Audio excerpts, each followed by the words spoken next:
ജോലി ചെയ്യാൻ അറിയാവുന്ന എനിക്ക് സാർ ഒരു ജോലി തരണം. ഇവിടെ ജോലിയൊന്നുമില്ല. കൂലി തന്നില്ലെങ്കിലും പ്രശ്നമല്ല സാർ. ഭക്ഷണവും വേണ്ട സാർ. എന്ത് ജോലിയും ചെയ്യും. അതിന് ഞാനെന്ത് വേണം? ചിൽപാത്രം കഴുകും, നിലം തുടക്കും, വിറക് കീറും, വെള്ളം കോരും. ഞാനൊരു വേലക്കാരനായിട്ട് വന്നതാണ് അമ്മേ. വേലക്കാരനായിട്ടോ? അപ്പൊ ശരിക്കുള്ള വേലക്കാരനല്ലേ നീ? എന്നാ അടുക്കള ഭാഗത്തേക്ക് വാ. തങ്കപ്പാ, ടാങ്ക് നിറക്കണം. ഞാനോ? പിന്നെ ഞാനോ? അങ്ങ് 2ാം നിലക്കും മേലെയുള്ള ടാങ്ക് ഞാൻ നിറക്കണമെന്നല്ലേ? സംസാരിച്ചെത്താൻ നേരമില്ല. പൈപ്പിൽ ഒരു തുള്ളി വെള്ളമില്ല. വേഗം വേണം.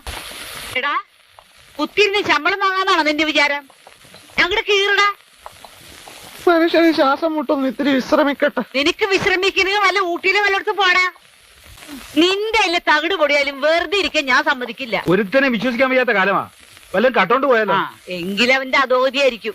നീ കക്കൂടാ.